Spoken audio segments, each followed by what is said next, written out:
신약 성경 말씀 히브리서 9장입니다. 신약 361페이지.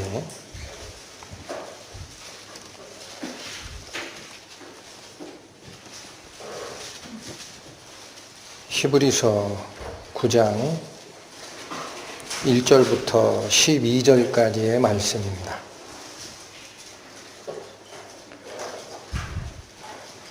살피겠습니다.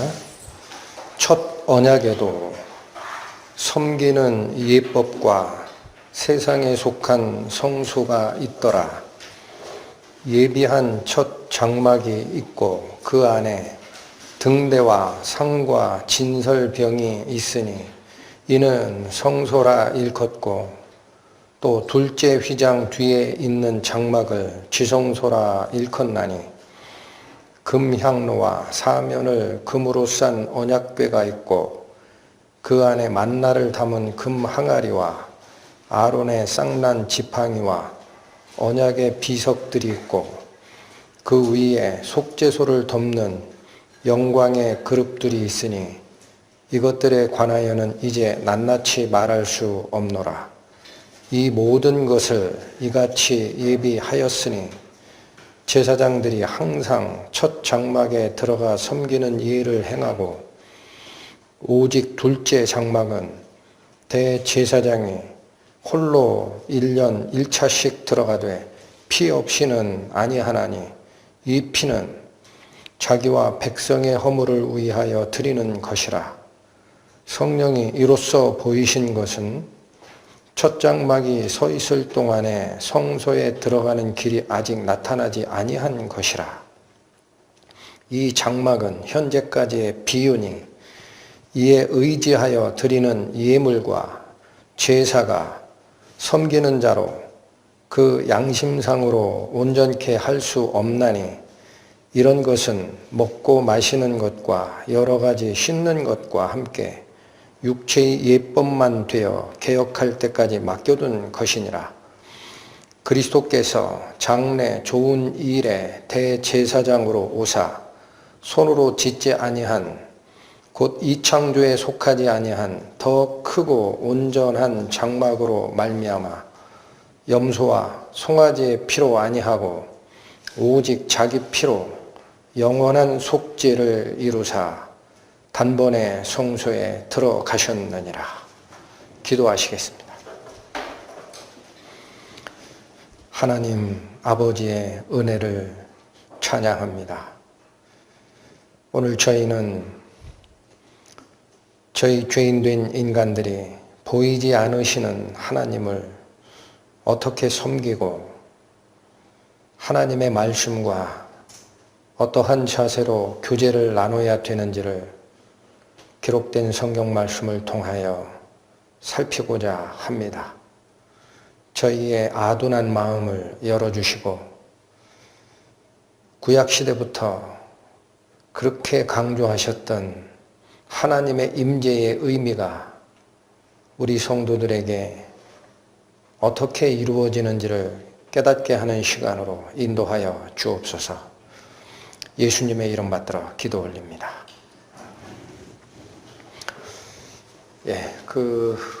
벌써 코로나 사태 때문에 한 2달 정도는 모이지를 못했습니다.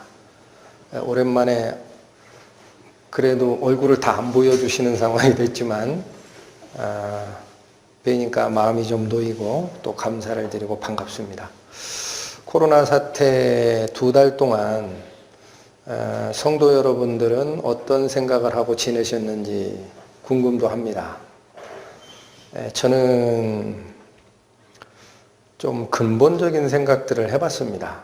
그래서 이 사태가 분명히 생명의 주관자 하나님의 허락이 없이는 일어나지 않는 일인데 무슨 의미를 지닐까 하고 생각을 하다가 우리가 하나님의 자녀라고 자부하면서도 사실은 세상과 친구하여 살고 있지 않나. 그리고 눈에 보이는 세상의 화려함을 쫓아서 보이지 않는 그러나 생명의 근원 되시는 아버지 하나님은 잊고 사는 것이 아니었었나. 그러니 너희 이제는 잠시 동안 모이지 마라.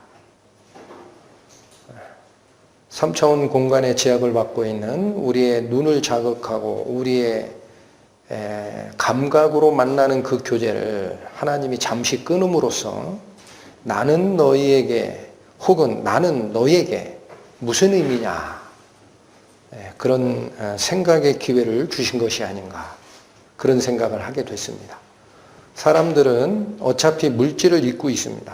그래서 사람들의 교제 방식, 또 사람들의 친교 방식은 얼굴을 대면할 수밖에 없고, 또한 나의 생각을 좀 더 친밀하게 나누기 위해서 음식을 같이 나누거나 또 음료를 같이 나누는 그런 방식의 친교가 사람들이 쫓아가는 교제의 방식이다 한다면, 보이지 아니하시는 하나님은 우리가 어떻게 섬기고 어떻게 교제를 해야 될지, 그런 근본적인 질문이 저에게 왔고, 오늘은 바로 그 질문에 대한 성경의 깊이 속으로 한 번 더 들어가는 것이 필요하지 않을까라는 생각을 했습니다.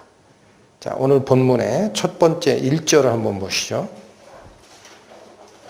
1절. 첫 언약에도 섬기는 예법과 세상에 속한 성소가 있더라.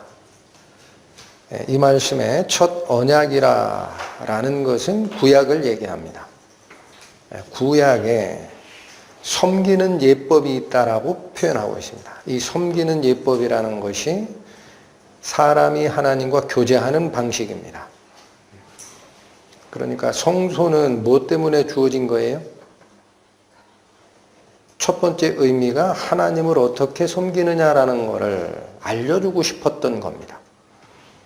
그게 섬기는 예법이 있고, 그 섬기는 예법에 형상화된 성소가 있었더라라는 거죠. 하나님의 머무시는 장소가 있었더라.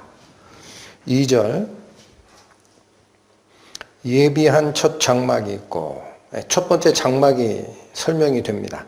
그 안에 등대와 상과 진설병이 있으니 이는 성소라 일컫고, 또 둘째 휘장 뒤에 있는 장막을 지성소라 일컫나니, 하나님을 섬기는 예법을 알려주려고 성소와 지성소 및 그 안에 있는 기물들을 만들게 하셨다라는 뜻입니다.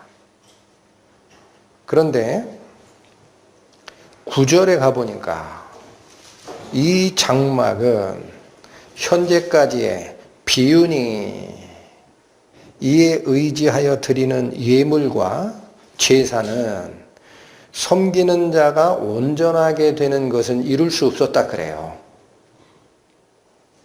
자, 여기서 이 장막은이라는 것은 첫 언약에서 만들라, 또 너희가 지켜라 라고 했던 그 성전과 그 제사 규례는 그런 뜻입니다.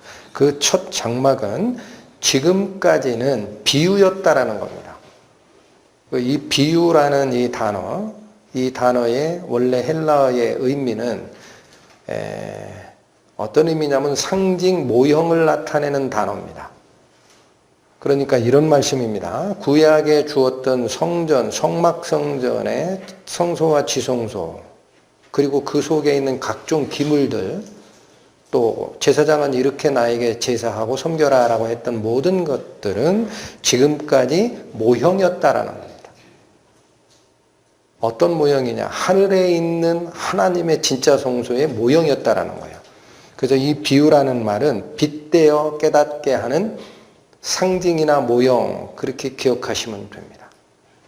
그래서 저희는 바로 이 첫 번째 장막, 구약에 기록되어 있고 제시되어 있는 성막성전의 의미를 성경에 가르치는 바대로 한번 쫓아가서 그 안에 어떤 의미가 들어있는지를 살필 필요가 있습니다. 출애굽기로 가시는데요. 출애굽기 25장, 구약 120페이지입니다. 출애굽기 25장 8절과 9절의 말씀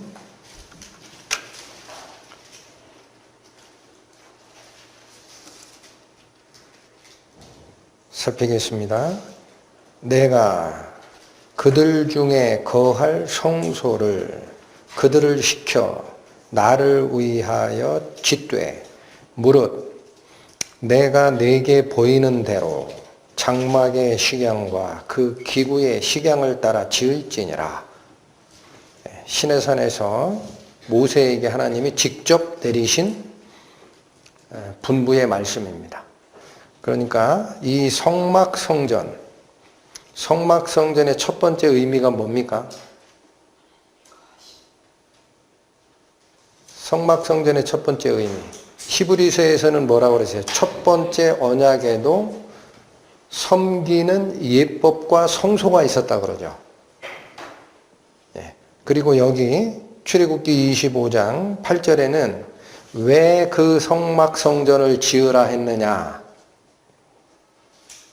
왜 지으라고 여기 기록되어 있습니까? 내가 그들 중에 거하기 위한 장소이다라는 거예요. 그러니까 성소 그러면 간단한 얘기입니다. 거룩한 장소, 거룩하신 하나님이 머무시는 장소, 그곳이 성소입니다. 그래서 이 성소에 대한 규례는 출애굽기에만 13개의 장에 걸쳐서 설명을 합니다. 출애굽기가 40개의 장이거든요. 창세기가 50개의 장, 출애굽기가 40개의 장인데 40개의 장 중에 13개의 장에서 성막에 대한 내용들을 다 기록을 해요. 뿐만 아닙니다. 레위기, 민수기, 또 오늘 우리가 살폈던 신약성경의 히브리서, 이런 구약과 신약 성서의 전체를 아우르면 50개의 장에 걸쳐서 나옵니다. 성전에 대한 얘기가. 그러면 뭐 때문에 이 말씀을 드리냐면 성전이라는 것이 그냥 그건 구약의 제사규례입니다 라고 치부하고 넘어갈 만한 중요도가 없는 것들이 아니라는 거예요. 히브리서에서만 4개의 장에 걸쳐서 이 제사규례와 성막을 얘기를 하니까. 그래서 이제부터는 우리 슬라이드를 봐주십시오. 저것이 여러분이 보고 있는 것이 성막의 모형도입니다. 모형도입니다. 누구도 본 사람은 없습니다. 근데 거의 고증을 거쳐서 거의 실제와 똑같이 고증한 상태라고 보는데, 이 성막 성전의 의미가 뭐냐?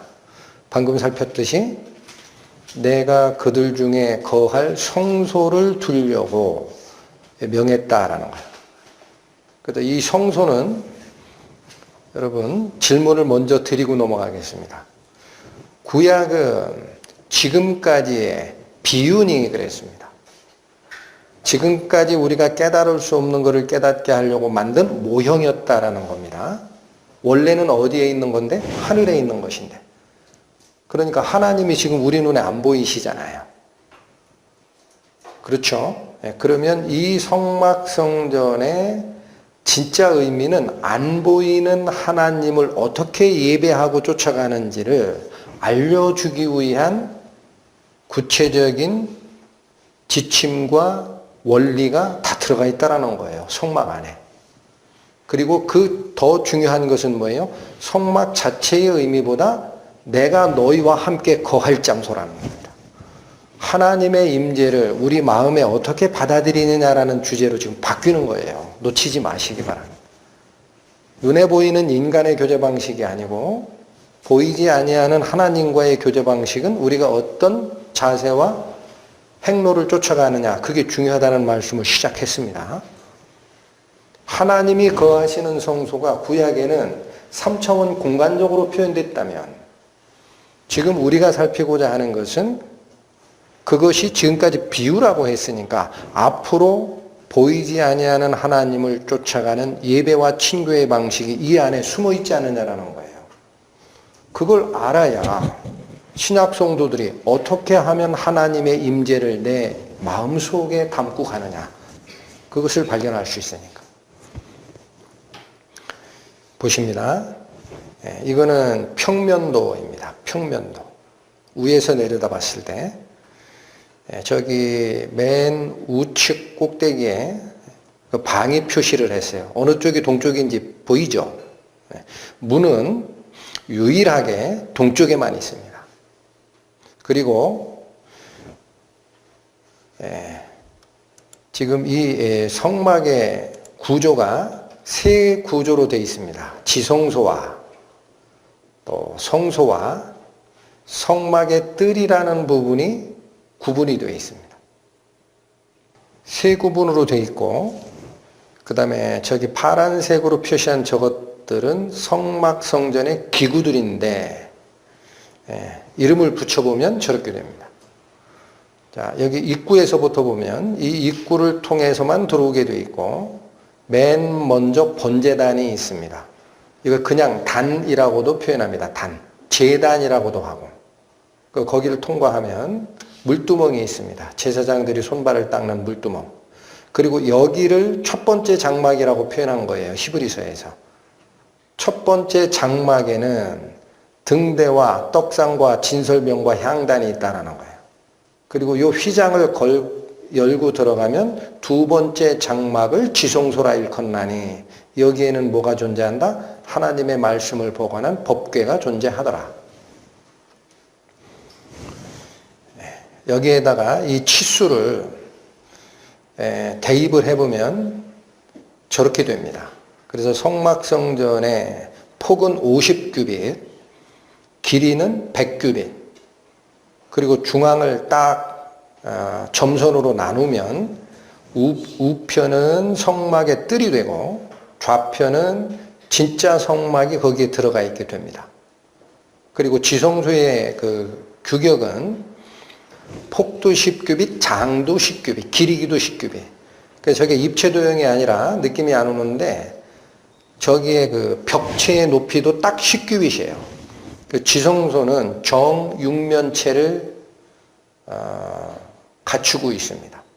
그리고 성소는 길이기만 2배인 20규빗을 갖추고 있어요. 이런 그 규격들은 특별한 의미는 없는 걸로 보여지는 것 같았는데 가만히 보니까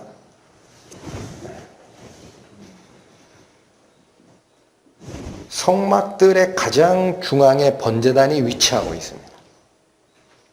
그리고 성막이라고 내막 안쪽에 있는 진짜 회막이라고 하는 성소와 지성소의 그 영역의 센터에 뭐가 있느냐? 법궤가 위치합니다. 지성소의 맨 가운데.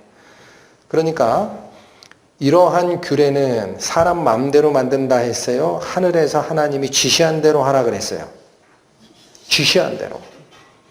그러니까 이 성소의 가장 중요한 의미 다 중요합니다. 다 하나로 연결이 되는데 그래도 중요한 의미가 뭐냐 했더니 번제단과 법궤예요. 거기가 아예 핵심, 코어에 딱 위치해 있기 때문에 그렇습니다. 그러니까 이게 무슨 의미를 가질까? 번제단의 모습입니다. 위쪽은 번제단만 모형을 만들어 놓은 거고 밑에는 거기에다가 제물을 태우는 모습입니다.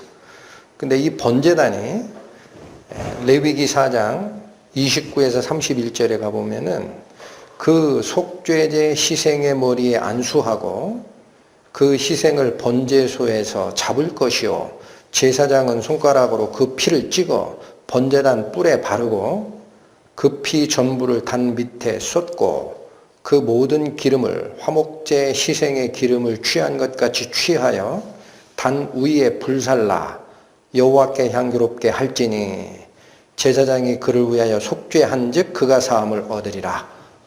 번제단의 기능입니다. 기능.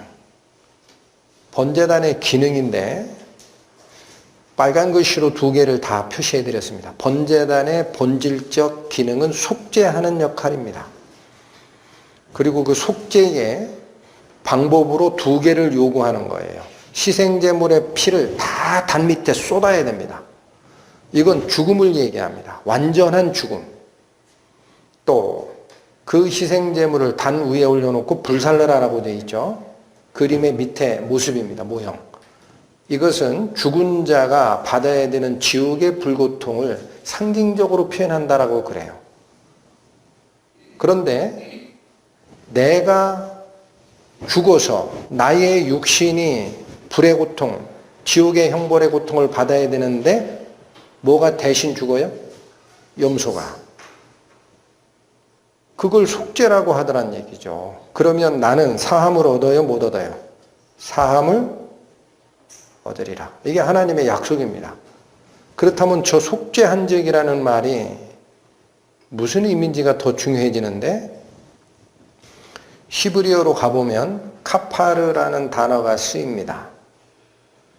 뜻은 덮다, 가리다라는 뜻입니다. 여러분, 속죄의 가장 단순하면서 분명한 뜻은 뭐냐? 덮다라는 뜻이에요. 덮다. 뭐를 덮어버리는 거예요? 내가 받아야 할 나의 형벌과 죄를 덮어버린 겁니다. 없는 걸로 하자라는 말이 아닙니다. 여러분 잘 기억하셔야 됩니다. 덮다라는 것은 있던 걸 없다라고 하는 게 아니라 내가 받아야 될 형벌 위에 나를 대신하는 대체물의 형벌이 위에 쫙 덮고 있는 거예요.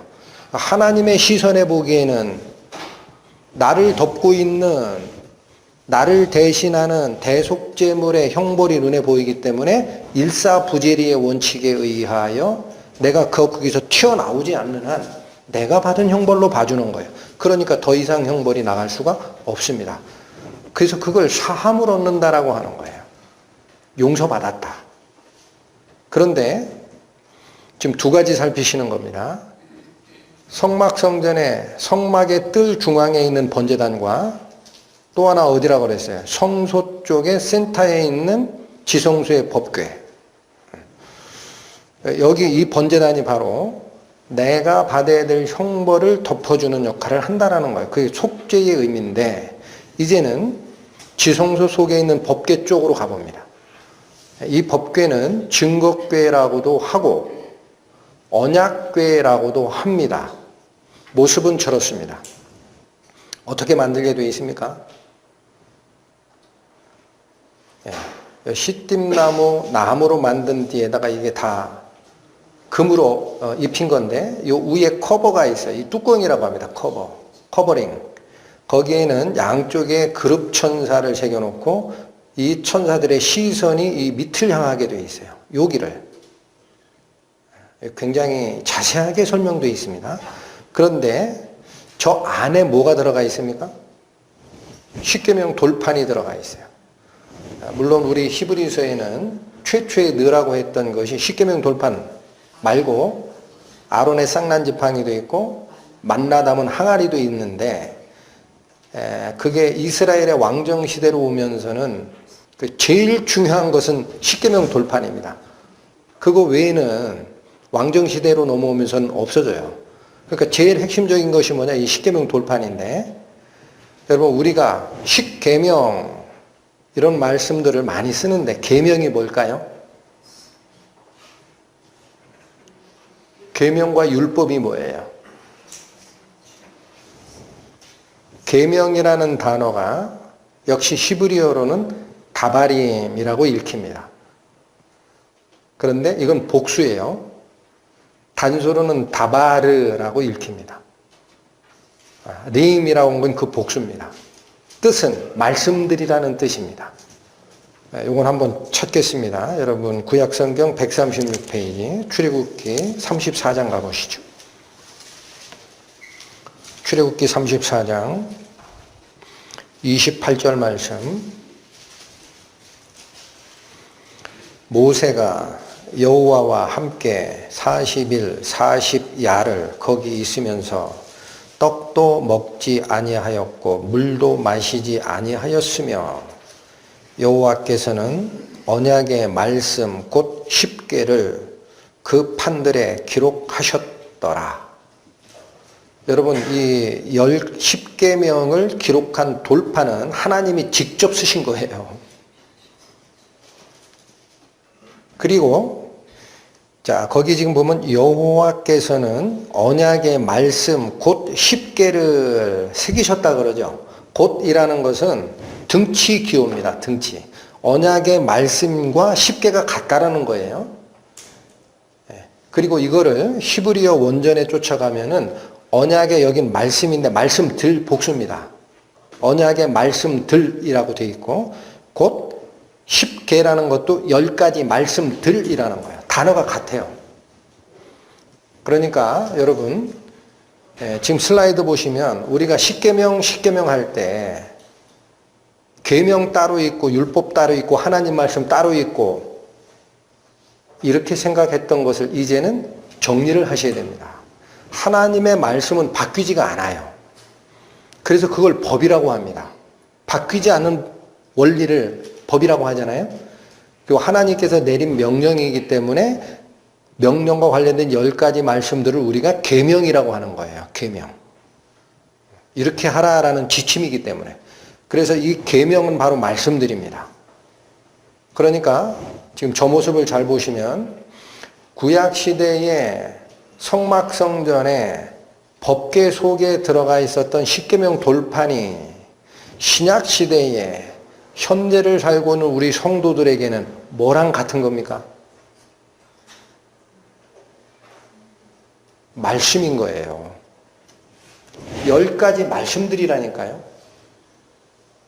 제가 어려운 얘기를 자꾸 히브리어를 쓰는 이유가 있습니다. 계명, 율법 그러면 이제는 어떻게 기억하시면 됩니까? 하나님의 말씀이구나. 그러니까 하나님의 말씀을 보관하는 그 위에 누가 증인으로 서 있는 거예요? 천사가 서 있는 거예요. 그러니까 우리가 말씀을 쫓아가고 하나님과 교제하고 찬양하고 하는 이 모든 이 모습은 천상의 세계에서 증인들이 보고 있다는 사실을 기억해야 됩니다. 눈에 보이는 것은 사람들의 친교이지만 그렇지 않습니다. 그것밖에 없다면 그건 침묵회입니다. 교회가 아닙니다. 저런 영적 세계의 위치 아래에서 우리가 하나님과 교제한다는 사실 기억하시고 또 하나 중요한 것은 저 법궤가 다시 한번 기억하세요. 성막의 뜰 중앙에 번제단이 있고 이쪽에 실제 성막 조그만 작은 의미로는 지성소와 성소를 그걸 성막이라고 하거든요. 작은 의미로. 거기에 센터에 뭐가 돼 있다 했어요? 법궤가. 근데 이건 번제단, 이건 속죄소 알겠는데 법궤가 왜 속죄냐? 바로 저 위를 속죄소라고 부릅니다. 법궤의 뚜껑. 다시 말씀드리면 요 그룹천사의 시선이 머무르는 이곳. 법궤의 뚜껑을 특별히 뭐라고 하느냐? 속죄소라고 합니다. 자, 저 속죄소라는 단어도 히브리어로는 저렇게 읽힙니다. 카포레트. 속죄소 혹은 시은좌라고 읽히는 곳인데 이 카포레트가 어디서 파생된 단어냐? 카파르에서 파생된 단어입니다. 여러분 잘 모르셔도 요 세 가지 글자가 모양이 비슷하죠? 예, 요 조그맣게 쓴 것은 모음이고요. 모음 기호고 요것이 자음이거든요. 굵은 게 똑같죠, 자음이. 같은 어근에서 나왔다라는 거예요. 카포레트라는 속죄소라는 단어가. 그런데 카파르 그러면 어디서 들은 것 같지 않습니까?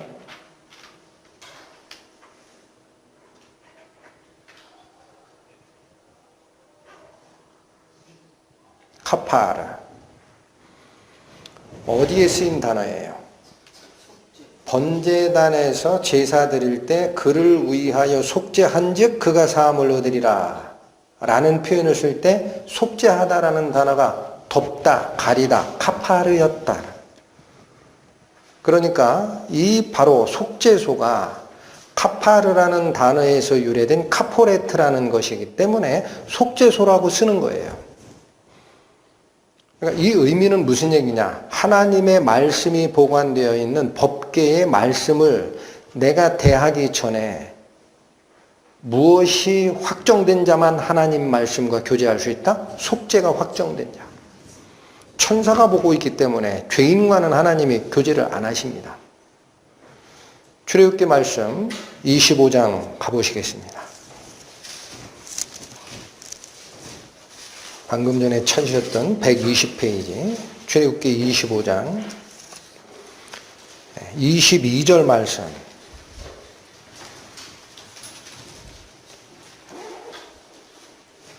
거기서 내가 너와 만나고 속죄소 위 곧 증거 궤 위에 있는 두 그룹 사이에서 내가 이스라엘 자손을 위하여 내게 명한 모든 일을 내게 이르리라.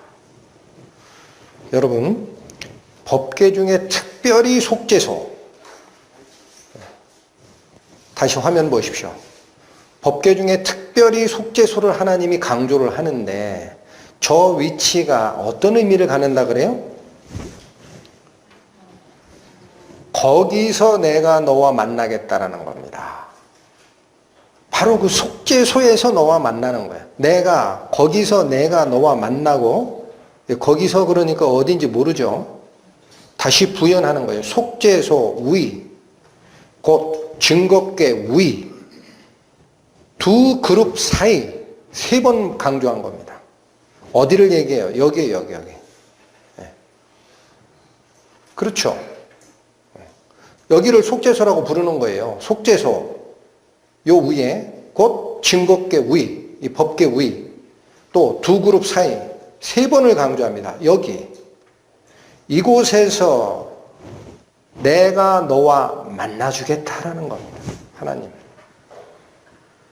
그러니까 모든 성막성전을 계속적으로 축약해 가면은 하나님이 우리와 교제하는 곳은 어디입니까? 속죄소입니다. 그리고 이어지기를 내가 이스라엘 자손을 위하여 내게 명할 모든 일을 내게 이르리라. 이건 모세한테 한 말씀입니다. 지금 신약시대로 얘기하면은 무슨 의미일까요? 저 말이. 모세를 통해서 우리가 말씀을 받는 시대가 아니에요. 그건 구약이고 지금은 어때요? 그리스도의 살아있는 영을 내 영 속에 받아들인 자는 직접 하나님과 대화하게 돼 있잖아요. 그러니까 뒤에 말씀 내가 이스라엘 자손을 위하여 내게 명할 모든 일을 내게 이르리라라는 저 단어, 저 문장을 신약의 우리 성도들의 입장에서는 내가 그곳에서 너에게 내 말을 깨닫게 하리라라는 뜻입니다. 하나님, 말씀이 되는 하나님이 나랑 교제할 장소가 거기라는 겁니다. 속죄소라는. 그래서 이번엔 의미가 더 중요해집니다. 그 카포레트라는 것이 카파르 가리다, 속죄하다라는 단어에서 나왔기 때문에 속죄소라고 번역도 되는데 시은좌라고도 부른다 그랬어요. 시은좌. 시은좌가 뭡니까? 베풀시, 은혜, 자리좌. 은혜를 베푸는 자리. 그래서 영어 성경에 가면 저걸 은혜의 자리라고 합니다. mercy seat. mercy, 은혜, 자비. 은혜를 베푸는 장소, mercy seat라고 번역이 되어 있는데 무엇이 은혜입니까? 왜 이렇게 표현하나요? 속죄소를. 너와 만나주는 게 은혜라는 거예요. 하나님 입장에서. 왜 그게 은혜예요? 죄인은 하나님을 못 만나게 돼 있거든요. 원래는. 그러니까 죄인은 하나님을 면담할 수 없어요. 받을 뭐라고 하죠? 허가 받을 수 없는 자입니다. 그런데 허가 받을 수 없는 자에게 주는 것을 뭐라 그래요? 그걸 은혜라고 하거든요. 받을 자격이 없는 자에게 내가 만나주겠다. 그리고 어디까지 해주겠다? 너에게 내 말을 알려줄게. 이건 교제입니다. 너는 나랑 면담해도 되고 이제는 내 아들이니 내 말의 뜻을 내가 이해하고 나랑 교제하자. 기도하면 응답해줄게. 그게 뭐라는 거예요? 하나님이 죄인에게 베푸시는 은혜라는 겁니다. 한마디로 줄이면 뭐예요? 이게 바로 하나님의 임재입니다. 여러분, 하나님의 임재가 속죄소에 표현되어 있는 거예요. 시은좌 위에 표현되어 있는 거예요. 히브리서 말씀 잠깐 또 살핍니다. 8장 5절인데 저희가 섬기는 것은 하늘에 있는 것의 모형과 그림자라. 자, 여기 또 한 번 나오죠. 그러니까 구약 성전의 그 각종 규례들은 하늘에 있었던 진짜가 있어요. 진짜. 하늘에 있는 진짜를 보이지 않는 하나님을 어떻게 섬길지 이스라엘 백성이 알아들을 수 없으니까 모세를 통해서 3차원 공간에 재현해 놓고 치수제 주고 이런 뜻이야. 요대로 나를 섬겨야 돼. 라고 한 거다라는 거예요. 그러니까 그건 모형과 그림자라. 모세가 장막을 지으려 할 때 지시하심을 얻음과 같으니. 뭐라고 지시를 받았어요 아까? 출애굽기에. 다시 읽어드리겠습니다. 출애굽기 25장 8절. 내가 그들 중에 거할 성소를 그들을 시켜 나를 위하여 짓되 무릇 내가 내게 보이는 대로 장막과 기구의 식양을 따라 지어라. 하늘에서 보인 식양이 있다는 거예요. 하나님이.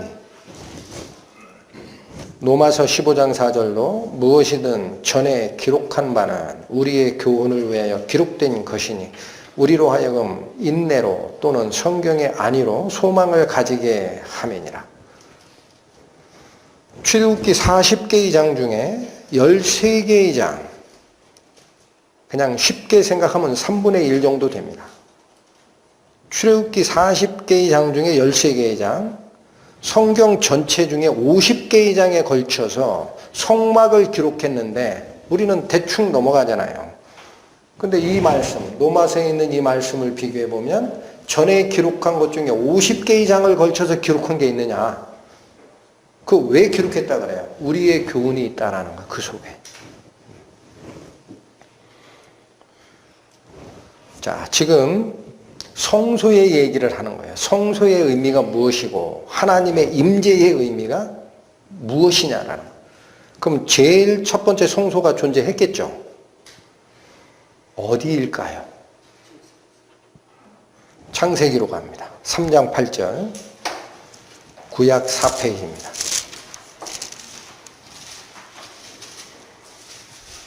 창세기 3장 8절. 그들이 날이 서늘할 때에 동산에 거니시는 여호와 하나님의 음성을 듣고 아담과 그 아내가 여호와 하나님의 낯을 피하여 동산나무 사이에 숨은지라.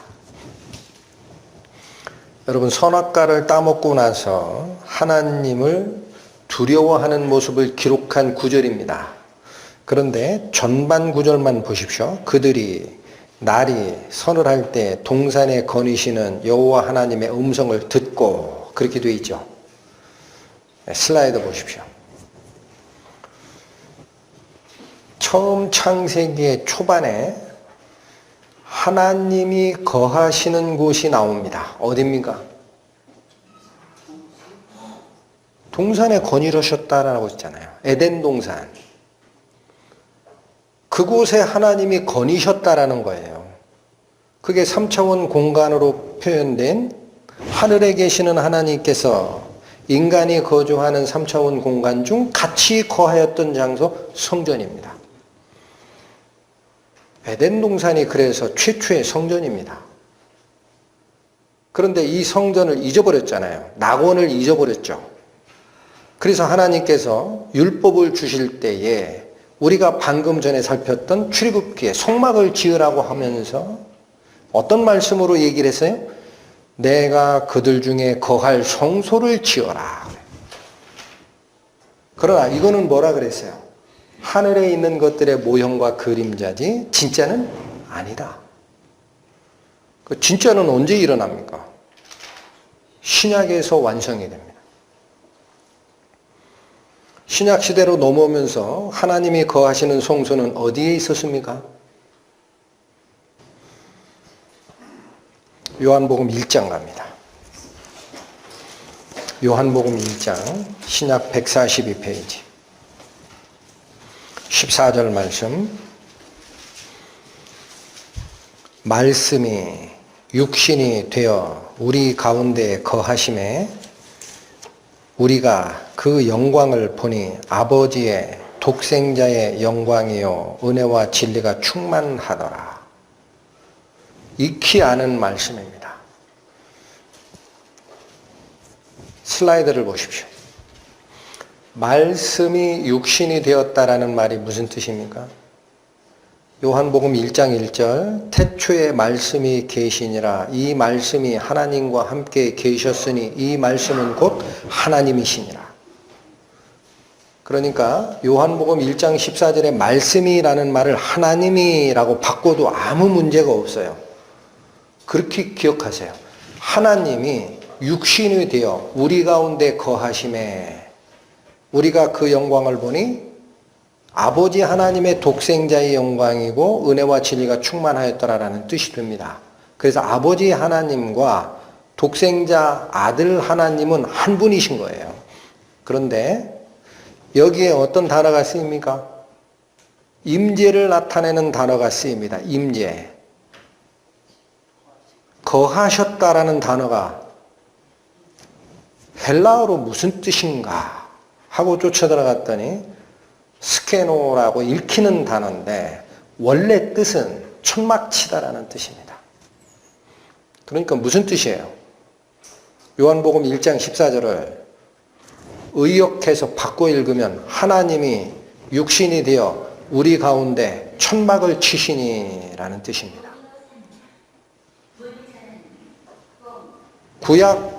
구약에 하나님이 거할 성소, 구체적으로 그 장막과 그 안에 있는 기구들을 만들라라고 했던 천막 성소를 지시했던 하나님께서 신약에는 무엇으로 임하신 겁니까?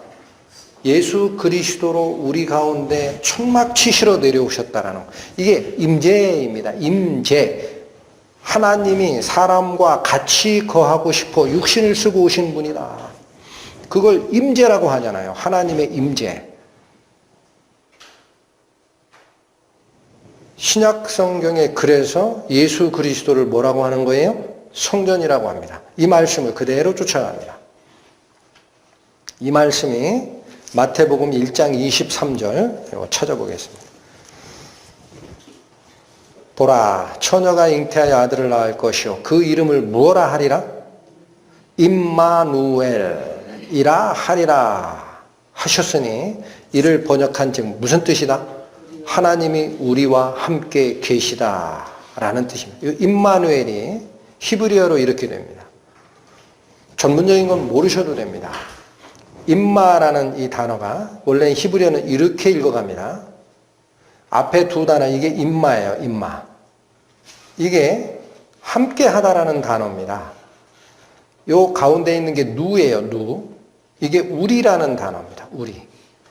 뒤에 L이라는 게 하나님입니다. 영어로 God. 함께 하다 우리와 하나님께서 하나님이 우리와 함께 계시다.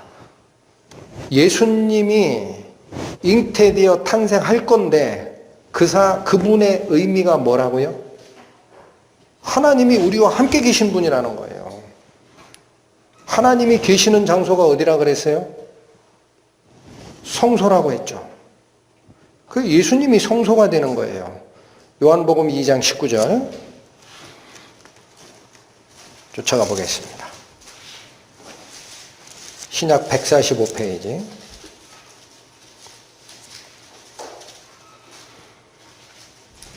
21절까지 예수께서 대답하여 가라사대 너희가 이 성전을 헐라 내가 사흘 동안에 일으키리라.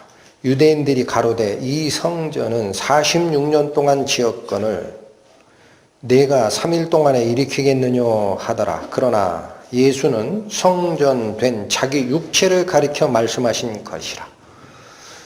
말씀을 받는 유대의 종교 지도자들은 헤롯 성전을 얘기하는 거예요. 눈에 보이는 성전. 이거 지금 우리가 짓기를 40년을 넘게 졌는데 예수님 돌아가신 후에까지 짓습니다.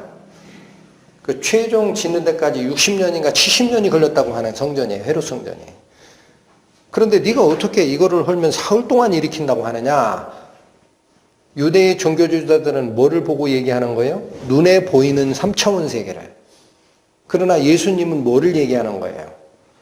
진정 하나님이 거하시는 육신으로 오신 당신의 몸. 그러니까 초록색으로 표시된 이 성전이 누구라는 거예요? 밑에 표현된 대로 성전된 자기 육체. 그러니까 왜 신약 성경에 진짜 성전은 예수님이 되는지가 드러나는 겁니다. 네모친 것만 쭉 읽어도 나옵니다.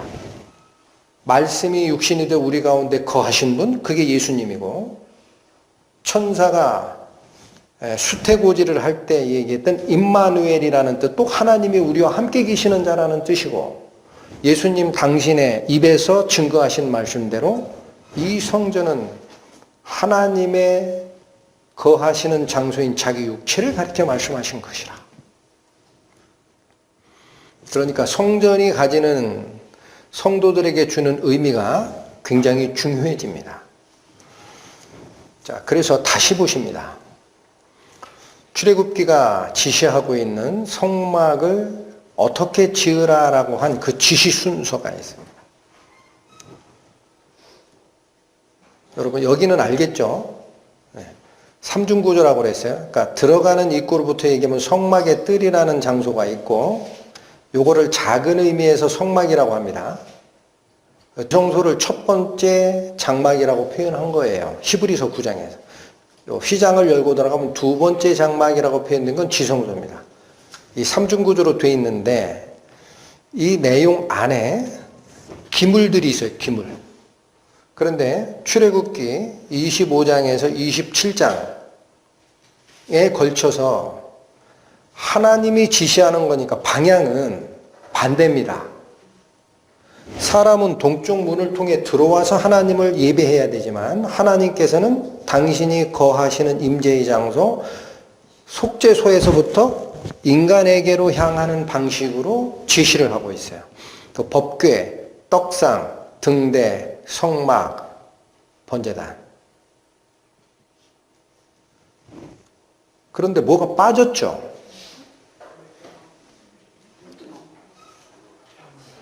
예. 쫓아가 보면 구조가 이렇습니다.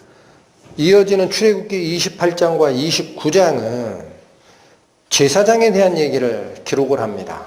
제사장이 입어야 하는 의복, 앞에 차야 하는 에봇이라고 하나요? 견대, 여기에 있는 금 왕관, 이런 것들을 얘기하고 어떻게 대제사장을 위임하는지에 대한 절차를 두 개의 장에 걸쳐 상세하게 풀이를 하십니다. 그리고 나서 이어지는 30장에 가서야 향단과 물두멍을 설명을 합니다. 여러분 성경이 기록한 것은 순서가 의미가 없을까요? 있을까요?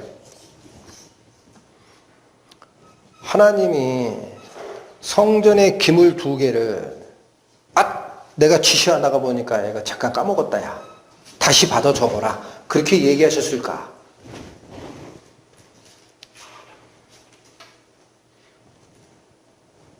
향단과 물두멍에 대한 내용이 제사장 밑에 있다는 사실을 기억하십시오.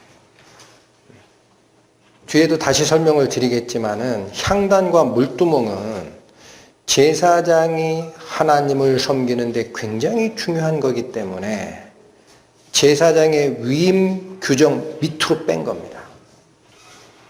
먼저 자 여기 보십시오. 이 세 가지 단계를 지금 살펴 들어갈 거예요. 처음에 기록한 성전의 기물들. 첫 번째 보호된 지성소가 있었습니다. 위에 있는 천막을 걷어낸 모습입니다. 여러분 지금 이거 아시겠죠? 여기가 성소입니다. 여기. 그리고 여기가 지성소입니다. 중간에 휘장이 쳐져 있죠. 그런데 저 바로 휘장. 이 휘장에 무언가가 수놓아져 있습니다. 성경은 가늘게 꼰 배실과 청색, 자색, 홍색 실로 그룹을 공교히 수놓아 만들어라. 그러니까 저기에 새겨져 있는 저 문양은 뭐를 새긴 거예요? 하나님의 호위 천사 그룹을 새긴 겁니다. 그리고 저 성전을 위에 덮어놓게 되어 있어요. 맨 처음에 덮는 막이 있습니다. 저기도 뭔가가 얼룩달룩하게 새겨져 있죠. 저게 뭔가 봤더니 요것을 새겨놓은 거예요. 그러니까 왼쪽에 있는 그룹의 모습이 오른쪽에 있는 덮는 막에 위아래 마주보게 10폭이 작성이 되어 있습니다. 10개의 폭이. 중간에 5폭씩 만들고 중간에 이어 붙이게 되어 있는데, 문제는 저거를 덮는 모습을 잘 보십시오. 이 앞에 성소로 들어가는 문은 휘장이 따로 있어요. 여기는 그룹을 수놓은 휘장이 아닙니다. 중요합니다. 여기는 제사장이 밀고 들어가게 되어 있어요. 그러니까 그룹을 수놓을 수 없어요. 그룹이 뭐니까? 하나님을 호위하는 천사입니다. 그러니까 요 막이 여기서부터 이렇게 쳐지면 요 뒤로 살짝 꺾인 거 보이죠? 네, 그 잘 이해가 안 되실까봐 지성소와 성소의 평면도를 위에다 겹쳐봤어요. 그러니까 저렇게 씌워지게 되어 있어요. 그렇다면 지성소는, 요게 지성소입니다. 여기가. 지성소는 위에도 그룹 천사가 수놓은 이 장막이 감싸고 있고, 지성소의 우편 벽, 지성소의 좌편 벽면도 바로 그 장막이 가리고 있고, 지성소의 뒤편까지도 뭐가 가리고 있어요? 그룹 천사가 전부 싸매고 있습니다. 왜 저 장소 지성소를 그룹 천사가 전부 싸매고 있을까? 못 들어온다는 얘기입니다. 원래 그래서 첫 번째 성소였던 에덴 동산에 폐쇄되는 과정이 지시가 되어 있는 거예요. 창세기 3장 24절 가십니다. 창세기 3장 24절. 구약성경 5페이지. 이같이 하나님이 그 사람을 쫓아내시고 에덴 동산 동편에 그룹들과 두루 도는 화영검을 두어 생명나무의 길을 지키게 하시니라. 여러분, 하나님께 범죄한 자를 쫓아내고 속칭 보디가드, 두르면 안 돼 라는 파수꾼을 그룹을 세우는데 어느 편에 세워놓습니까? 에덴 동산 동편에. 에덴 동산에서 아담과 하와를 쫓아내실 때 동편으로 쫓아낸 거예요. 그리고 다시 두르지 마라 하고 동편 문에 뭐를 세우는 모습? 호위천사 그룹을 세워서 더 이상은 생명나무 길에 너희는 못 두른다. 그게 폐쇄된 하나님의 성도입니다. 인간의 죄 때문에 하나님과 같이 교제하고 예배하던 장소 에덴은 이제는 막힌 겁니다. 인간의 죄 때문에 내쫓긴 거예요. 그런데 이 내쫓긴 현상을 히브리서에서도 그렇게 얘기를 해요. 쫓아가 볼까요? 오늘 본문의 말씀입니다. 히브리서 9장 8절 말씀. 성령이 이로써 보이신 것은 첫 장막이 서 있을 동안에 성소에 들어가는 길이 아직 나타나지 아니한 것이라. 여러분 슬라이드 다시 보십시오. 언제까지는 성소에 들어가는 길이 안 열렸다라고 그래요? 언제까지 안 열렸다? 첫 장막이 서 있을 동안에. 이게 뭘까요?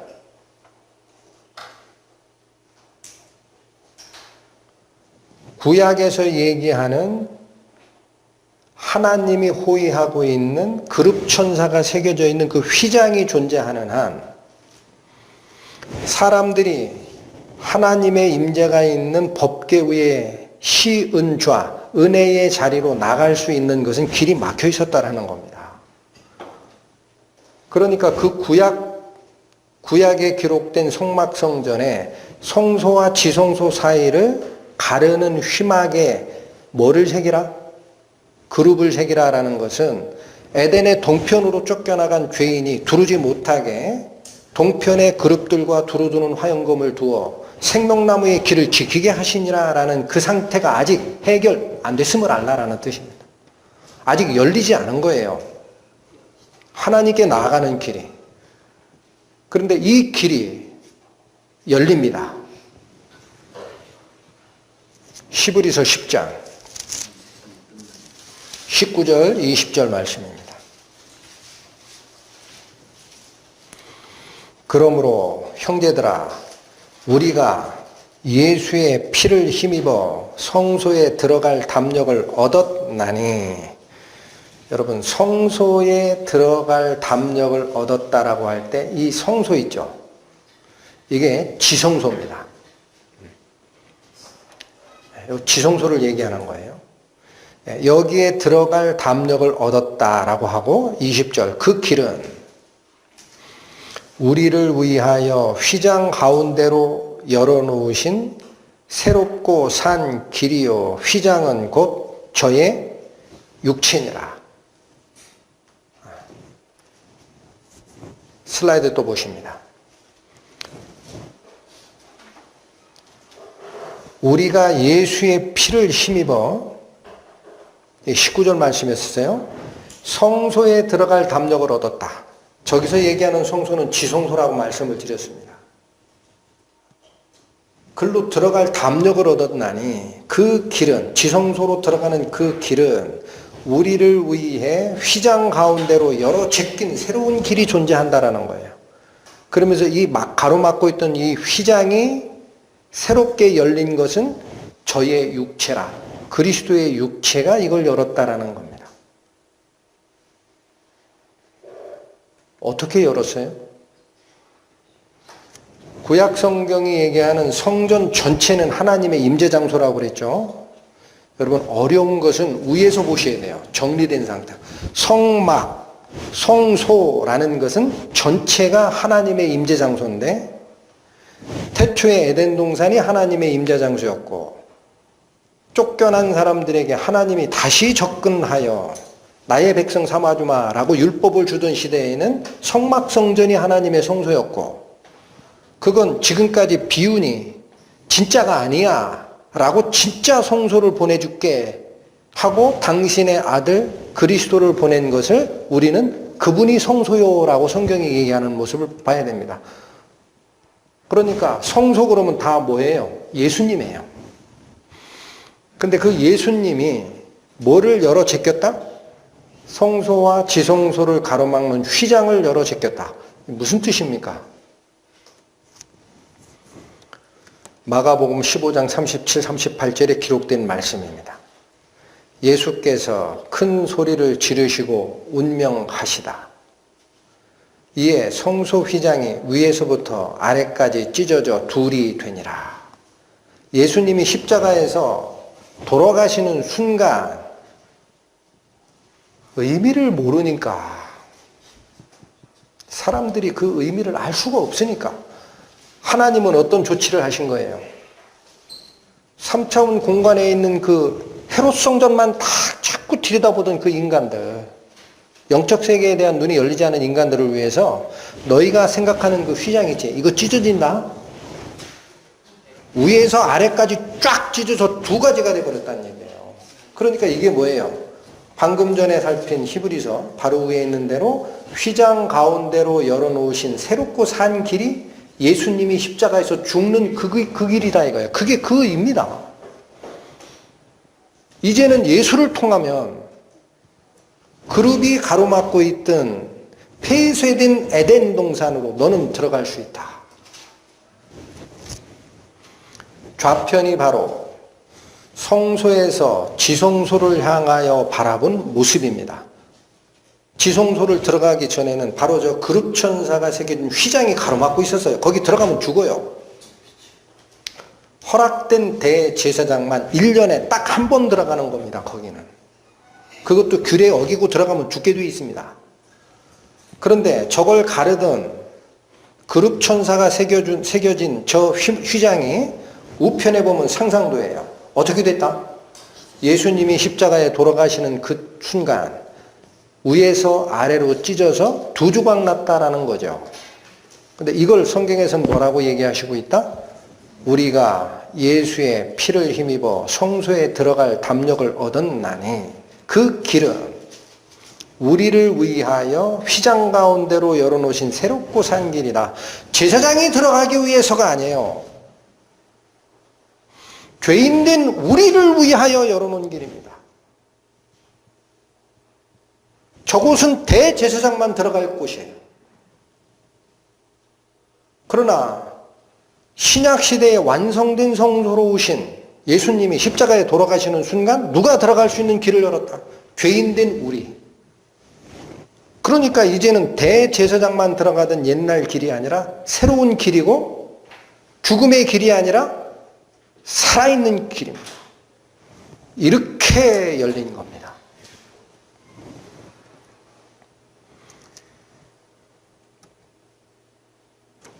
자, 죄인이 하나님께 나아가는 순서입니다. 범죄하여 에덴 동산 동편으로 쫓겨나고 출입구 쪽에 에덴 동산 동편에 그룹들과 두루두는 화염검을 두어 생명나무의 길에 두르는 것을 막았던 하나님께서 바로 저 첫 언약에 있는 구약 성경의 성막성전을 통해 어떻게 다시 에덴으로 두를 수 있는지를 보여주시는 것이 성막성전입니다. 어딜 통하여 들어가야 됩니까? 입구입니다. 다른 곳으로는 못 갑니다. 동쪽에 있는 것을 기억하십시오. 아담과 하와가 쫓겨난 에덴의 동편, 그걸 상징하는 거예요. 쫓겨났지? 다시 글로 들어올 수 있다. 이제는. 누가 열었기 때문에? 그리스도께서. 이 문을 뭐라고 하십니까? 요한복음 10장 9절. 내가 문이니 누구든지 나로 말미암아 들어가면 구원을 얻고 또 들어가며 나오며 꼴을 얻으리라. 죽은 영혼이 구원을 얻는 길도 예수님이요. 구원받은 자가 말씀의 양식을 물어서 소화시키는 꼴을 먹는 그 길도 예수님밖에 없다라는 거예요. 여기를 통과하여 들으면 어디를 통과합니까? 번제단으로 갑니다. 제사 안 드리고는 못 들어갑니다. 고린도전서 5장 7절 말씀. 우리의 유월절 양 곧 그리스도께서 희생이 되셨느니라. 저기서 얘기하는 희생은 희생 제물을 얘기하는 거예요. 예수님께서 우리를 유월절이 뭐라 그랬어요? 패스오버 시키는 거. 하나님의 천사들이 뭐 보고 패스오버 했어요? 그 문 인방과 설주에 바른 죽음의 표시, 어린 양의 피를 보는 순간, 어린 양의 피가 카파르 돼 있는 순간, 어린 양의 피가 덮고 있는 모습을 보는 순간, 아, 여기는 벌을 받았구나 하고 넘어가는 거예요. 그 유월절 어린 양이 곧 우리를 위하여 희생제물이 되신 예수님이라는 거예요. 예수님. 통과합니다. 등대와 떡상을 거칩니다. 이 말씀은 성령의 깨닫게 하심과 말씀의 인치심을 통해서 확증되는 거예요. 이 제사가. 지식적으로 그 내용만 갖다 끄집어 간 자는 등대와 떡상을 통과하지 않고 지성소로 들어가려는 자입니다. 구원받은 실제 성도는 그리스도의 영이 거하는 자라는 말씀을 여러 번 성경 말씀을 통해 증거했습니다. 그리고 어디까지 갑니까? 법궤. 하나님이 이 제사를 인준하셔야 되거든요. 하나님께서 인준하셔야 돼요. 성경 말씀은 히브리서 9장 12절 오직 자기 피로 영원한 속죄를 이루사. 이거 누구 피? 예수님의 피. 단번에 성소에 들어가셨느니라. 과거형. 끝났다. 저 길이 내 길이 되려면 어떻게 하면 됩니까? 여기서 인천국제공항에서 출발하여 LA를 거쳐서 뉴욕까지 가는 항공표가 있다. 다 예약돼 있고 항공표가 발부돼 되게 되어 있습니다. 항공 티켓을 내 걸로 만들면 입장 자격이 되면 비행기를 타는 순간 그 비행기가 나를 실어가요. 어디까지? 목적지까지. 내가 그거 못 믿으면 못 타는 거예요. 가다가 비행기가 추락하면 어쩌지? 어젯밤 꿈에 수상하던데. 그 비행기가 나를 뉴욕까지 실어다 주는 게 맞아? 나를 그쪽에 의탁하지 못하면 못 타는 겁니다. 비행기표는 이미 발부가 되어 있습니다. 이 과정이 뭡니까? 이것이 바로 출애굽기에 얘기하는 속죄받는 과정입니다. 그게 출애굽기 25장에서 27장에 기록되어 있고 이어지는 28, 29장에는 뭐가 있다고요? 제사장 규례.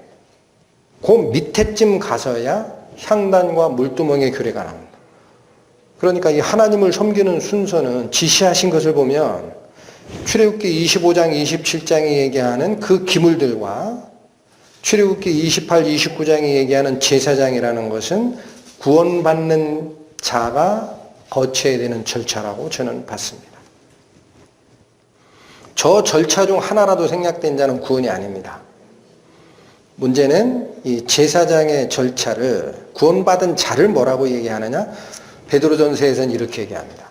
오직 너희는 택하신 족속이요 왕 같은 제사장들이요 거룩한 나라요 그의 소유된 백성이니.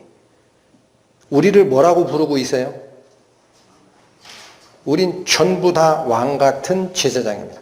독립적으로 제사장이라는 거예요. 이 왕이라는 건 그거예요. 자치권이 있어요. 누구 명령받고 하는 게 아니에요. 구원받은 자는 본인 스스로 제사장 역할을 하도록 하나님이 허락한 겁니다. 제사장이 뭐가 제사장입니까? 죄인이 오면 하나님의 규례에 따라 대속의 길을 인도하는 자. 뒤에 나오잖아요. 그래서 제사장 역할이 뭐라고요? 후반절부터 너희를 어두운 데서 불러내어 그의 기이한 빛에 들어가게 하신 자의 아름다운 덕. 이 구원의 소식. 이것을 선전하는 자가 왕같은 제사장입니다. 히브리서. 그래서 이제 제사장이 된 다음에는 어떤 고난이 생깁니까? 히브리서 4장 16절. 그러므로 우리가 긍휼하심을 받고라는 것은 죄의 사면을 받고라고 읽으셔도 돼요. 그 뜻과 99% 같습니다. 받고 때를 따라 돕는 은혜를 얻기 위하여 어디로 나아가라? 은혜의 보좌 앞에 담대히 나아갈 것이니라. 은혜의 보좌 기억나시는 게 있습니까? mercy seat, 시은좌, 속죄소까지 들어갈 수 있다. 누가? 구원받은 왕같은 제사장들이 이제 긍휼하심을 받기 위해서도 가지만 때를 따라 돕는 은혜, 말씀의 인도하심, 나를 깨끗게 하심을 얻기 위하여 시시때때로 어디까지 들어갈 수 있어요? 시은좌까지 갈 수 있습니다. 그 과정이 30장이라는 거예요. 사실 이걸 자세하게 설명을 드렸지만 제가 설명드리려고 하는 것은 사실 30장 저겁니다. 너무나 자세하고 너무나 중요하기 때문에 다시 보자. 향단과 물두멍만 유일하게 제사장 직분 위임식 밑으로 나와 있는데 저게 의미하는 바가 뭘까? 번제단에서부터 지성소까지 들어가는 과정에 물두멍과 향단만이 유일하게 제사장 직분 위임 규정 밑에 있다라는 사실. 의미가 있을 것이다. 1번 물두멍, 향단을 통해 시시때때로 때를 따라 돕는 은혜에 내가 하나님께 부탁하려고 시은좌 앞에 나아가는 과정인데 물두멍과 향단의 모습입니다. 물두멍에 관련된 기록이 출애굽기 30장 19절, 20절인데 시간 관계상 직접 보겠습니다. 아론과 그 아들들이 그 두멍에서 수족을 씻되 그들이 회막에 들어갈 때 물로 씻어 죽기를 면할 것이요. 향단에 대한 말씀은 레위기 16장 12절 13절에 나옵니다. 향로를 취하여 여호와 앞 단 위에서 피운 불을 그것에 채우고 또 두 손에 곱게 간 향기로운 향을 채워가지고 장 안으로 들어가서 여호와 앞에서 분향하여 향연으로 증거궤의 속죄소를 가리우게 할지니 그리하면 그가 죽음을 면할 것이라. 하나님을 섬기는 과정에 다른 기물에 대해서는 잘못하면 죽는다라는 말이 발견을 못했어요. 저는 두 군데서만 나옵니다. 잘못하면 죽는다. 조심해. 여기서 얘기하는 죽는다라는 건 뭐예요? 산자의 생명이 중지된다라는 뜻입니다. 그러니까 첫 번째, 입구를 통해 번제단에서 희생자물을 드리고 성령의 인치심과 말씀의 깨닫게 하심을 통해 지성소까지 가서 뿌려진 자, 죄사함을 받은 자가 제사장이 된다는 말씀을 드렸어요. 그때 사용되는 기물들에 대해서는 잘못하면 죽는다는 말은 없습니다. 지켜라. 그러면 죄사함을 얻으리라. 근데 제사장 이후에 나오는 물두멍과 향단은 하나님을 섬기는 과정인데 잘못하면 죽는다라고 나와요. 죽은 사람은 또 죽을 수 있어요? 저건 살아난 자가 하나님을 예배하는 과정에 잘못 갔을 때는 너희의 신앙이 죽는다라는 겁니다. 내 속에서 나오는 성령의 음성이 죽을 때가 있다. 이건 조심하라라는 거예요. 우리는 지금 향단에 대해서만 지금 살피겠습니다. 이 향단에 기록된 레위기 말씀 가져왔습니다. 향로를 취하여 여호와 앞 단 위에서 피운 불을 그것에 채우고 또 두 손에 곱게 간 향기로운 향을 채워가지고 장 안에 들어가서 여호와 앞에서 분향하여 향연으로 증거궤의 속죄소를 가리우게 할지니 그리하면 그가 죽음을 면하리라. 도식화하면 이 얘기입니다. 번제단의 불을 향단에 있는 향로에 담아야 됩니다. 향단 위에는 향로가 놓여 있어요. 향로. 거기에 그러니까 우리로 얘기하면 숯불을 채우고 향을 살랐을 때 향이 피죠. 그 향로를 취하여 어디에서 피운 불을 채워라? 여호와 앞 단이라고 되어 있죠. 여기. 이게 여기입니다. 여기. 지금 여기에 있는 기물 중에 불 피운 단이 있는 것은 여기밖에 없어요. 이게 번제단을 얘기해요. 여기 불을 채우라라는 거예요. 요 향로를 가지고 가서 번제단에 피어있는 불을 채워 가지고 오라라는 거예요. 이게 첫 번째 명령입니다. 그리고 두 손에 곱게 간 향기로운 향을 채워 가지고 장 안으로 들어가라. 그 다음에 이게 들어가는 규례입니다. 그걸 가지고 들어가야 돼요. 지성소로 들어갈 때는 시은좌로 들어갈 때 때를 따라 돕는 은혜를 구하러 은혜의 보좌 앞에 나아갈 때 반드시 번제단 불을 채운 향로에 두 손에는 뭐를 가지고 곱게 간 향기로운 향을 두 손에 가득 담아 속죄소 안으로 들어가라. 향로만 가지고 들어가려고 하는 자가 있습니다. 번제단에 핀 불이 아니라 그 더러운 불이니까 딴 불 쓸 거야 하고 다른 불을 담아가는 자가 있습니다. 죽습니다. 말씀으로 나갈 때의 지침이 나옵니다. 세 가지가 있습니다.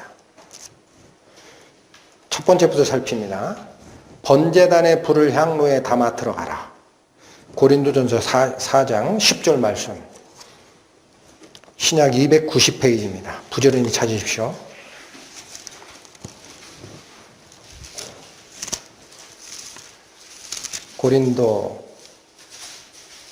말씀을 잘못 드렸습니다. 고린도 후서 4장입니다. 고린도 후서 4장 10절 290페이지입니다. 읽겠습니다.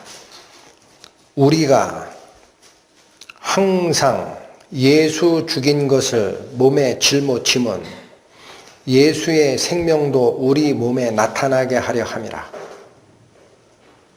여러분, 여기서 얘기하는 우리는 누굴까요? 구원받은 성도입니다. 구원받은 성도가 때때로 가끔 내 신앙이 침체기에 빠졌을 때만 예수 죽인 것을 짊어집니까? 항상 짊어져야 됩니까? 항상 짊어져라. 예수 죽인 것을 짊어져라? 무슨 말이에요? 내가 말씀과 교제하러 시은좌 은혜의 보좌 앞에 들어갈 때는 내가 예수를 죽인 자다라는 거 기억하라는 얘기예요. 예수가 나 때문에 죽었다라는 거 꼭 불에 가지고 가라. 가끔만 그래라, 항상 그래라. 항상 예수 죽인 그 불을 가지고 가라. 너는 죽을 수밖에 없는데 예수님이 대신 죽었다는 사실을, 그게 불씨가 돼가지고 너의 기도를 태워야 된다. 그게 불씨가 되지 않고 네 기도를 드리는 자는 가증하다 그래요. 하나님께서. 그걸 항상 채워가라. 왜 이렇게 하라고 되어 있느냐? 후반 구절에 이렇게 얘기를 합니다. 예수의 생명이 우리 몸에 나타나게 하는 길이다라는 거예요. 내가 예수님을 죽였다라는 그 사실을 잊지 않는 것이, 내가 곧 죽을 죄인이었다라는 사실을 잊지 않는 것이 예수님의 생명이 내 속에서 살아나게 하는 방식이다라는 거. 그거 잊으면 안 된다. 디모데전서 1장 갑니다. 바울이 실제로 모범을 보이신 사례입니다. 신약 337페이지.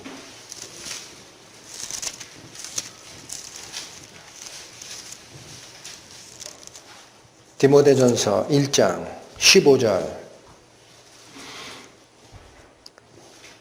미쁘다 모든 사람이 받을 만한 이 말이여, 그리스도 예수께서 죄인을 구원하시려고 세상에 임하셨다 하였도다. 죄인 중에 내가 괴순이라.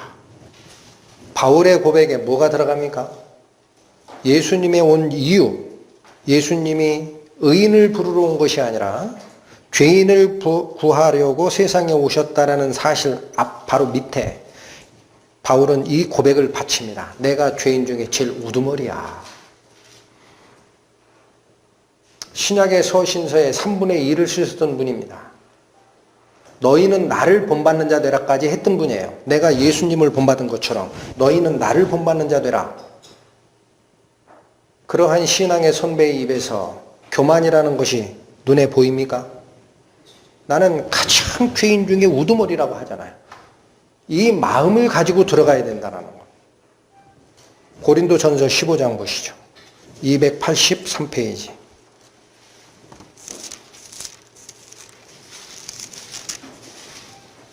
고린도전서 15장 31절. 형제들아, 내가 그리스도 예수 우리 주 안에서 가진 바 너희에게 대한 나의 자랑을 두고 단언하노니 나는 날마다 죽노라. 사도 바울은 가끔 번제단 불을 드렸습니까? 날마다 드린 자입니까? 항상 번제단 불을 채워서 들어가라. 몸소 실천한 사람이에요. 나는 날마다 죽는다. 그런데 이거를 뭐라고 얘기해요? 너희에 대한 자랑이다. 내가 단정코 얘기하는 게 하나가 있다. 나를 나되게 한 게 뭔지 아느냐? 나는 번제단 불, 그걸 매번 향로에 담아 내가 예수 죽인 자다라는 사실을 매일 기도 자리에 나갈 때 가지고 갔어. 이게 내 자랑이야. 단언하시고 계시잖아요. 그러니까 하나님의 말씀을 통해 우리가 하나님의 성품을 본받는 자 된다라는 성화의 길에서 어떻게 완전함이 존재하고 완성이 존재합니까?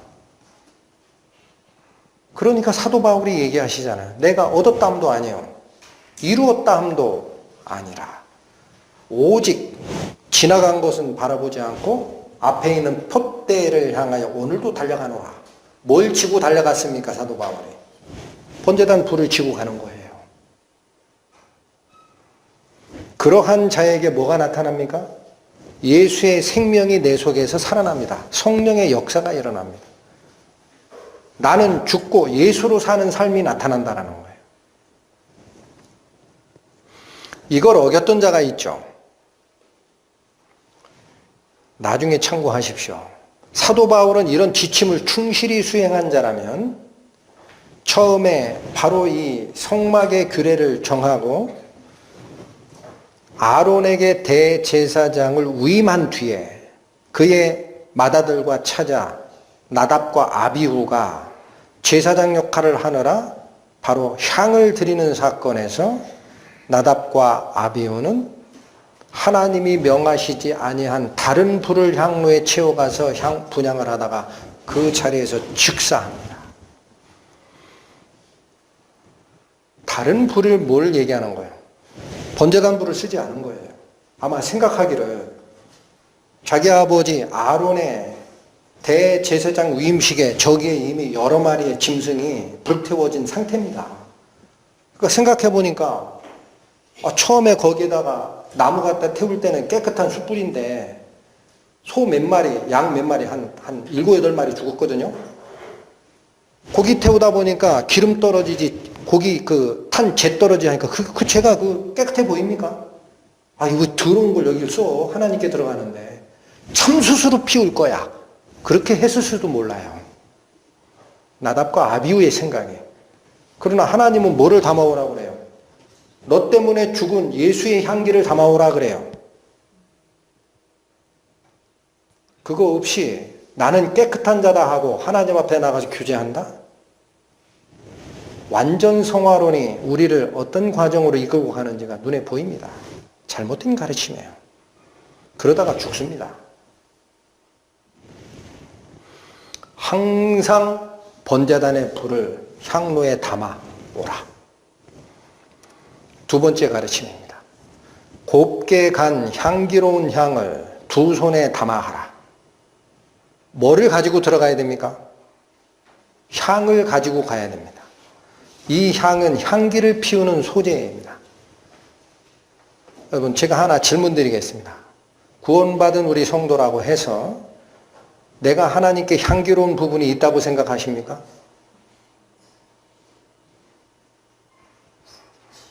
뭐 하나 하나님이 흠양할 만한 것이 우리 인간에게 있다고 생각하시나요? 곱게 간 향기로운 향은 예수님입니다. 고린도 후서 2장 보십니다. 288페이지입니다.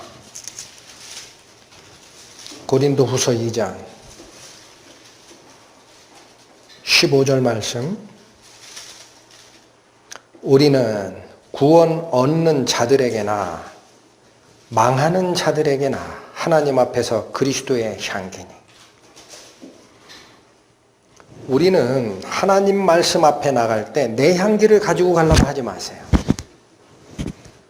그리스도의 향기를 피우려고 가야 됩니다. 빌립보서 1장 신약 319페이지입니다. 20절 말씀.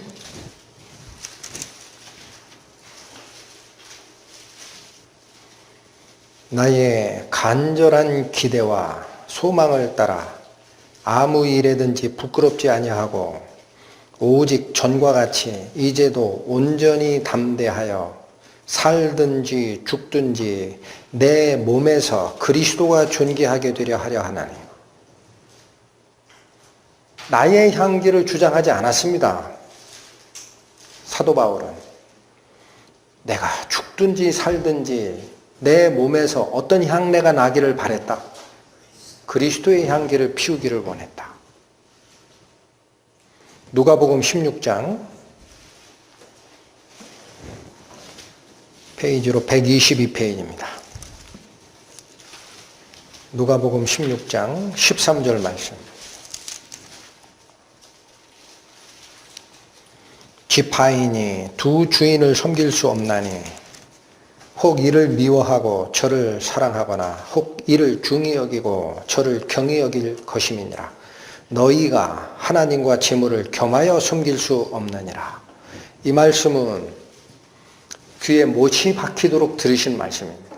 이 말씀이 여기에 무슨 의미가 있길래요? 슬라이드 다시 보십시오. 곱게 간 향기로운 향을 두 손에 담아가라. 그렇게 되어 있습니다. 어디 사발에 떠가도 안 됩니다. 한 손에만 담아가도 안 됩니다. 두 손에 담아가야 됩니다. 한 손에는 그리스도의 향기를 피우려고 하고 한 손에는 세상 염려를 담아가도 안 됩니다. 한 손에는 하나님 사랑합니다라고 말로 고백하고 한쪽에서는 세상을 사랑하는 뒤쪽의 마음이 은근히 가지고 가면 두 손을 사용한 게 아닙니다. 우리는 하나님 앞에 나갈 때 두 손 다 그리스도의 곱게 갈린 향을 담아가야 됩니다. 그렇게 해야 하나님이 응답한다라는 거예요. 그렇게 해야. 세 번째 말씀입니다. 그 향 연기로 끝난 게 아닙니다. 아직. 그 향 연기로 속죄소를 다 가려야 됩니다. 이 향 연기는 어떻게 피어납니까? 번제단에서 담아온 내가 그리스도를 죽인 것을 몸에 짊어지는 그 마음, 그 마음으로 하나님의 영광을 나타내는 곱게 갈린 향, 예수 그리스도의 존귀함을 드러내도록 두 개가 결합될 때 향이 피워져요. 다른 마음이 거기에 결합됐을 땐 향을 살릴 수 있는 방법이 없습니다. 그 불은 반드시 어느 불을 써야 됩니까? 번제단 불을 써야 됩니다. 그걸 완전히 태우면 지성소 안에 그 향기의 연기로 꽉 차게 됩니다. 그때 들어가라라는 거예요. 누가복음 17장 124페이지 10절 말씀.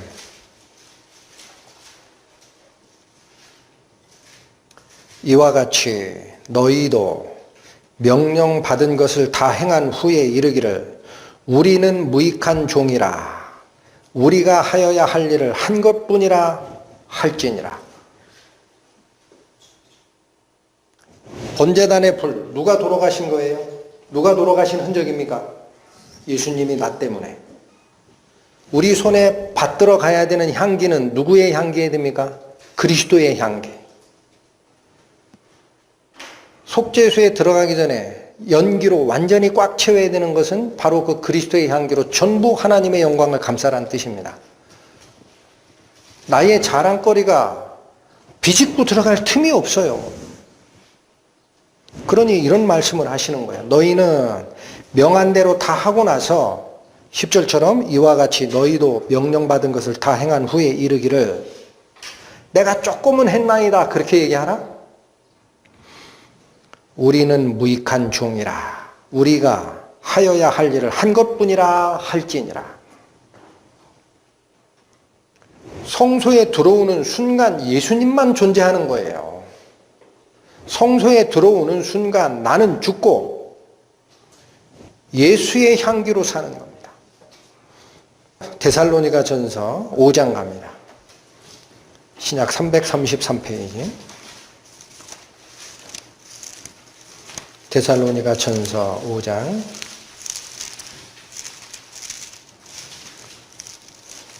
23절 24절 보시겠습니다.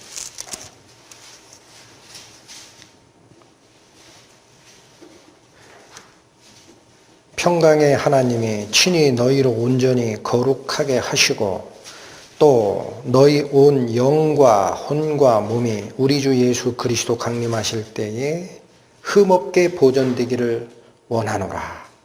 이건 사도 바울이 데살로니가 교회 성도들에게 바치는 기도입니다. 기도.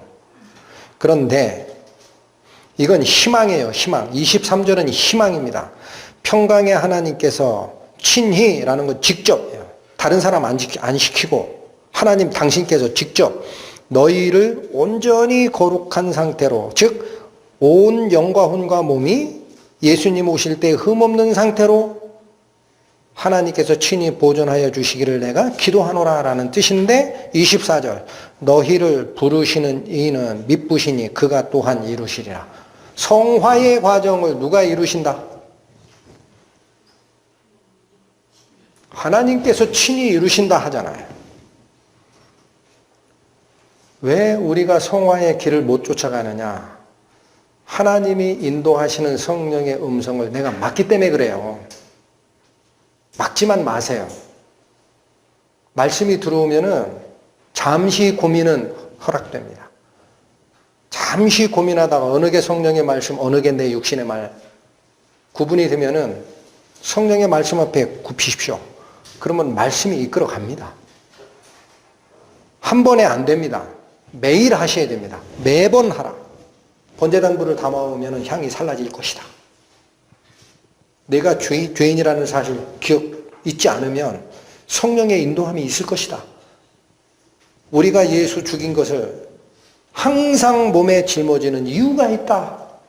내 몸에 예수의 생명이 드러나게 하려 함이라. 이게 성령의 음성이 나오는 거예요. 그때 나옵니다. 내가 죄인이구나라는 사실을 잊지 않을 때 성령의 음성은 분명해집니다. 고린도후서 4장 290페이지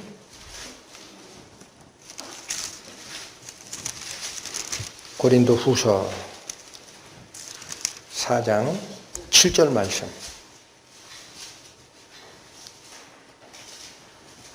우리가 이 보배를 질그릇에 가졌으니 이는 능력의 쉼이 큰 것이 하나님께 있고 우리에게 있지 아니함을 알게 하려 함이라. 저는 하나님께서 저희를 당신의 아들로 삼아주고 의롭다 칭해주마. 너희는 나의 성품을 따라 하나님의 아들된 자로 살라.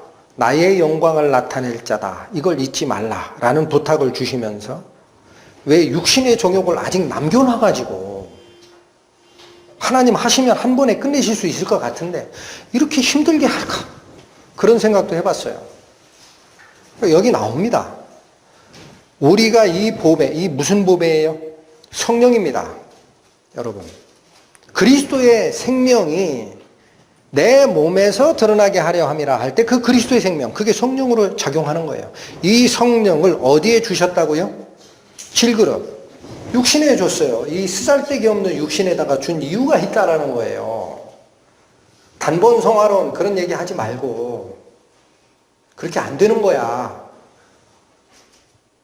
로마서 7장에 두 개의 법 얘기하잖아요. 속사람이 가고자 하는 길. 또 다른 게 뭐예요? 죄와 사망의 길. 왜 두 개를 허락하셨을까? 이유는 뭐예요? 능력의 힘이 큰 것이 나에게는 없다라는 사실을 알아야 된다. 그 하나님 거다라는 거. 그러니까 우리가 누구를 의지하는 훈련을 시키려고? 칭의도 그렇지만 성화의 구원도 하나님을 의지하는 것을 배우는 과정입니다. 그러려고 그걸 두 개를 주신 거예요. 하나님이 못하셔서 그래요? 지금 당장 부활시키실 수 있어요. 예수님을 부활시키셨던 하나님의 영이 우리 부활 못 시키십니까? 왜 남겨놓고 있어요? 하나님 의지하는 거 배우는 겁니다. 하나님 의지하는 것. 여러분 오늘 성막을 설명드리는 이유에 원래 하나님이 거하시던 에덴 성소가 인간의 죄를 범죄로 인하여 동쪽으로 내쫓기고 동쪽 출입문을 그룹이 막아버렸다라는 말씀 드렸습니다. 다시 동쪽 문으로 들어와서 하나님까지 가야 되는 것이 구원의 역사입니다.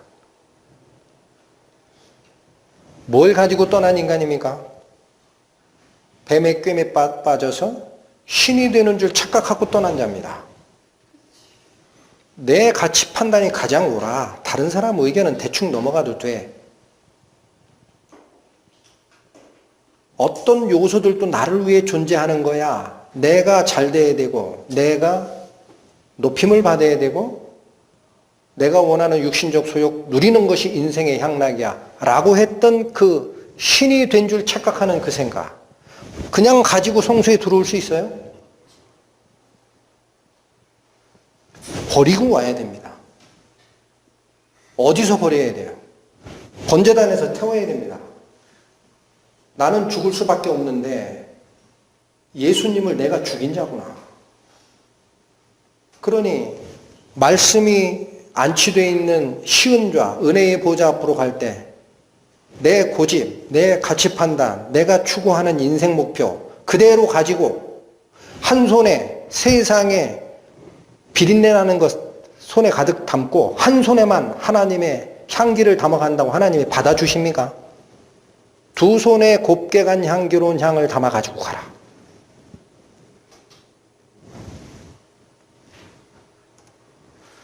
자, 오늘 말씀의 핵심입니다.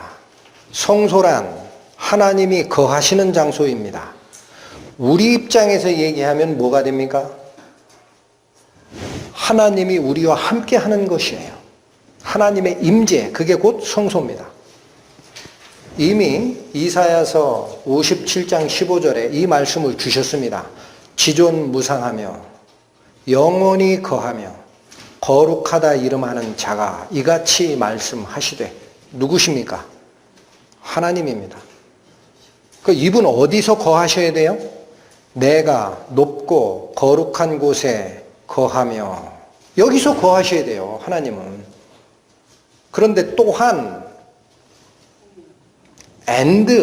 하나님이 또 거하는 장소가 있다 그래요. 당신이 거하시는 가장 높은 곳, 그곳에 거하시는 것 말고 또 있어. 누구랑 거한다? 통회하고 마음이 겸손한 자와도 함께 거한다. 이게 하나님의 임재입니다. 왜 그런 자와 함께 임하느냐? 이는 겸손한 자의 영을 소송케 하며 통회하는 자의 마음을 소송케 하려 함이라. 나는 죽고 내 몸에 그리스도가 영광되게 하려 함이라. 항상 예수를 죽인 것을 내 몸에 짊어짐은 내 안에 그리스도의 생명도 드러나게 하려 함이라.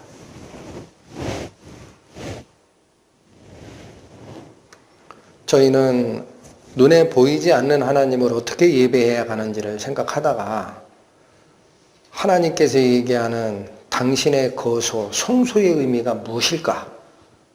그쪽에 마음이 미쳤고, 희한하게도 출애굽기 다시 보면서 물두멍과 향단이 왜 제사장 귤의 밑에 와 있는지를 생각하게 됐습니다. 물두멍과 향단에 대한 섬김의 규례에만 잘못하면 죽는다라는 명령이 있는 걸 기억하시고, 이것은 영이 죽는 걸 얘기하는 것은 아닙니다. 한 번 산 자입니다.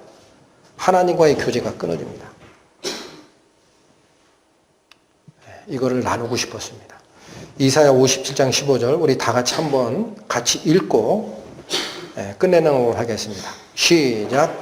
지손 무상하며 영원히 거하며 거룩하다 이름하는 자가 이같이 말씀하시되, 내가 높고 거룩한 곳에 거하며 또한 통회하고 마음이 겸손한 자와 함께 거하나니, 이는 겸손한 자의 영을 소성케 하며 통회하는 자의 마음을 소성케 하려 함이라. 기도하시겠습니다. 하나님을 찬양합니다. 뱀의 유혹을 따라 내가 신이 될 수 있어 그 음성에 속아 신이 된 줄 알고 에덴에서 쫓겨난 저희 인간들을 하나님께서 다시 불러주시고, 너는 나와 교제하기 위해서 죄가 없어야 하느니라. 죽어야 할 너지만 나의 어린 양 예수를 대신 잡으마. 너희는 항상 너 대신 죽은 예수 그 향기를 내 앞에 피우고 나와 교제하자 말씀하신 음성을 받사옵니다. 저희의 앞길을 말씀 되시는 하나님이 어떻게 인도하실지 저희가 알겠습니까? 하지만 오늘 받았던 바로 이 하나님을 섬기는 규례 마음 깊이 간직하고 남은 시간 하나님과 교제하는 저희 되도록 인도하여 주옵소서. 예수님의 이름으로 기도 올립니다. 아멘.